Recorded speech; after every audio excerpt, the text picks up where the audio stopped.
Hello friend, आप सभी को स्वागत है मेरे चैनल पर। तो आज हम थर्मोडायनेमिक्स अप्लाइड थर्मोडायनेमिक्स के पहला चैप्टर थर्मल सिस्टम के एमसीक्यूज लेकर है। यह टॉप एमसीक्यूज है, पार्ट 1 है। इसका टोटल दो पार्ट बनेगा, जिसमें पार्ट 1 आज हो रहा है। तो इसमें पहला क्वेश्चन है the action of stream in steam turbine. तो इसका आंसर क्या हो जाएगा? तो इसमें क्या बोला कि the action of stream in steam turbine is, तो इसका आंसर हो जाएगा वी डायनेमिक्स हो जाएगा। तो चलिए अब से क्वेश्चन नंबर दूसरा की तरफ। तो दूसरा हम कर रहा है इन इम्पल्स टरबाइन। इम्पल्स टरबाइन, इसमें इम्पल्स टरबाइन क्या है? तो इम्पल्स टरबाइन जो होता है वह the steam is expand in nozzle only and turbine. देखिए, इम्पल्स टरबाइन जो होता है वह स्टीम को एक्सपेंड करता है ओनली फॉर नोजल से। तो वो एक्सपेंड करता है ओनली फॉर नोजल से। तो ऑप्शन नंबर ए हो जाएगा इसका आंसर, करेक्ट आंसर। तो चलिए क्वेश्चन नंबर 3 में चलते हैं। तो क्वेश्चन नंबर 3 करता है D level turbine are mostly use. तो दोस्तों, डी लेवल टरबाइन का यूज जो है होता है फॉर स्मॉल पावर प्लांट में। इसका यूज होता है small power plant. Option number C is the correct answer. चलिए क्वेश्चन नंबर 4 रहता है।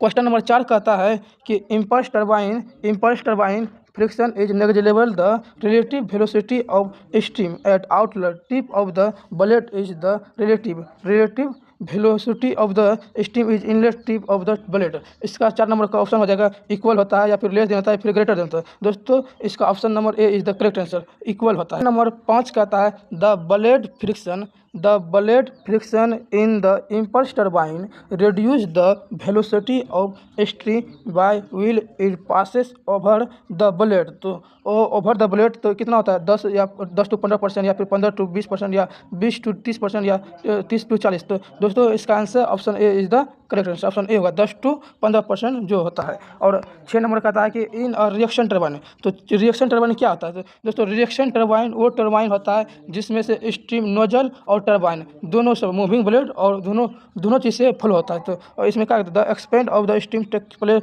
Fix blade and particular moving blade. The impulse turbine में ओनली फॉर नोजल से थ्रो होता था, और रिएक्शन टरबाइन में नोजल प्लस मूविंग ब्लेड दोनों से, ब्लेड नोजल दोनों से। इसलिए इसका option number B is the correct answer हो जाएगा। चलिए क्वेश्चन नंबर 7 कहता है the Parson reaction turbine has.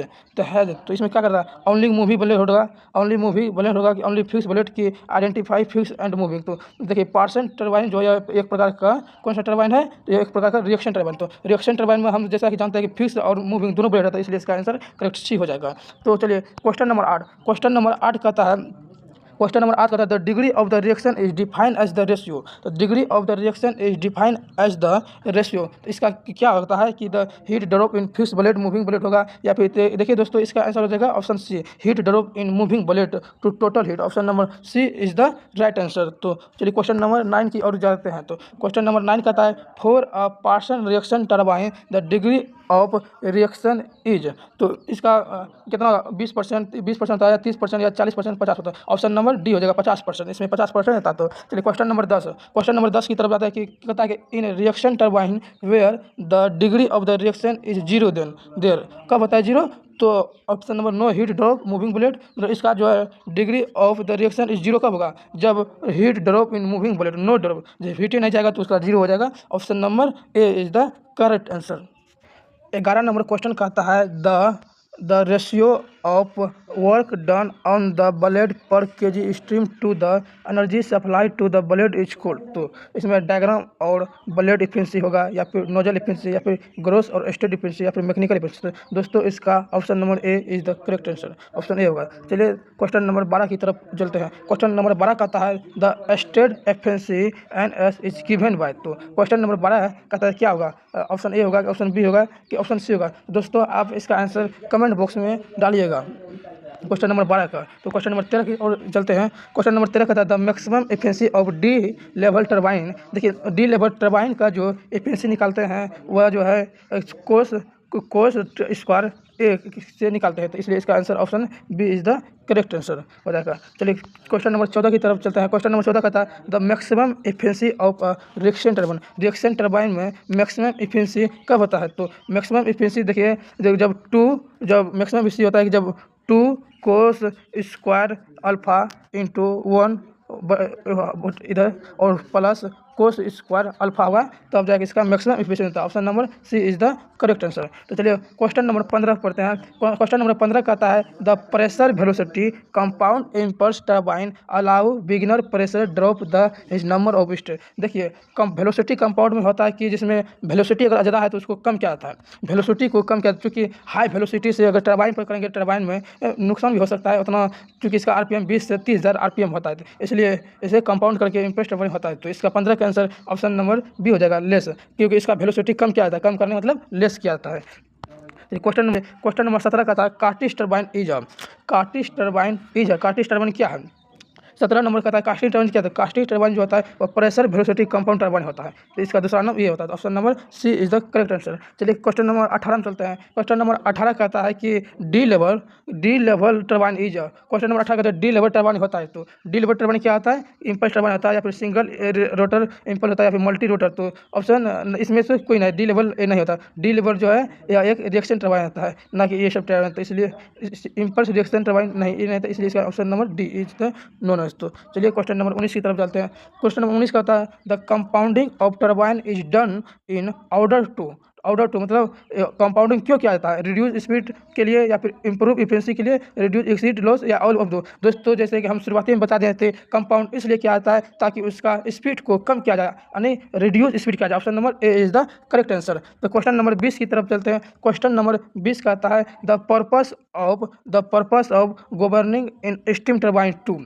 तो क्या reduce the effect the compulsory, तो इसका होगा option number D is the correct answer. Maintain the speed of the turbine का स्पीड जो है उसको मेंटेन करने के लिए हम कंपाउंडिंग कहते हैं पोर्शन टरबाइन, तो option number D is the right answer. चलिए अब क्वेश्चन नंबर 21 की तरफ बढ़ते हैं। क्वेश्चन नंबर 21 कहता है कि the work done per cycle to stroke volume of the compressor is known as. क्या होता है, कंप्रेसर रेशियो होता है, कंप्रेशन रेशियो से ऑप्शन नंबर दोनों एक ही लिखा गया मिस्टेक से, कंप्रेसर इफिशिएंसी होता है या फिर मेन इफेक्टिव प्रेशर, तो option number D is the correct answer. Sorry question number 21 है, हाँ ठीक है मैं डी। क्वेश्चन नंबर 22 का था the maximum deliver pressure in the rotary air compressor, तो इसका ऑप्शन नंबर डी हो जाएगा 10 बार होता है, तो कितना ऑप्शन नंबर डी। 23 में कहता है the work input to the air compressor, तो एयर कंप्रेसर में कितना होता है, तो 23 का ऑप्शन नंबर बी हो जाएगा। तो isothermal P V is equal to C constant, तो option number B is the correct answer. चलिए क्वेश्चन नंबर 24। क्वेश्चन नंबर 24 कहता है in air compounding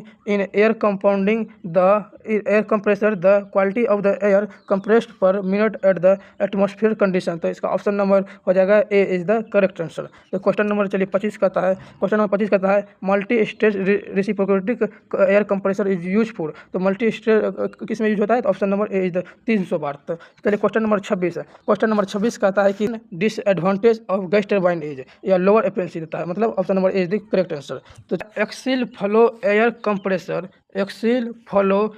compressor is suitable for, तो इसमें सूटेबल फ्लो होता है गैस टरबाइन के लिए, बेस्ट सूटेबल फ्लो होता है। चलिए 28 नंबर का आता है the ratio of work done per cycle to the stroke volume of compressor is known as, तो इसका ऑप्शन नंबर डी हो जाएगा, पहले भी क्वेश्चन बताए थे। तो चलिए क्वेश्चन नंबर 29 का the capacity of the compressor in metre cube minute refer to the कितना होगा फ्री ईयर, इसमें option number B is the correct answer. Question number 30 का आता है the multi stage compressor as compare to the single stage compressor, तो option number इसका हो जाएगा E, all of correct answer. चलिए क्वेश्चन नंबर 31 की तरफ या लास्ट क्वेश्चन है इस पार्ट का, the volume of air deliver by the compressor is called, तो ऑप्शन हो जाएगा बी कंप्रेसर कैपेसिटी, तो option number B is the correct answer. तो क्वेश्चन अब नहीं खत्म हो गया। तो दोस्तों कैसा लगा वीडियो, अगर आप मेरे चैनल पर पहली बार है तो चैनल को सब्सक्राइब कर लीजिए और चैनल लाइक भी और दोस्तों के पास शेयर जरूर करिए। तब तक के लिए जय हिंद, धन्यवाद, मिलते हैं अगले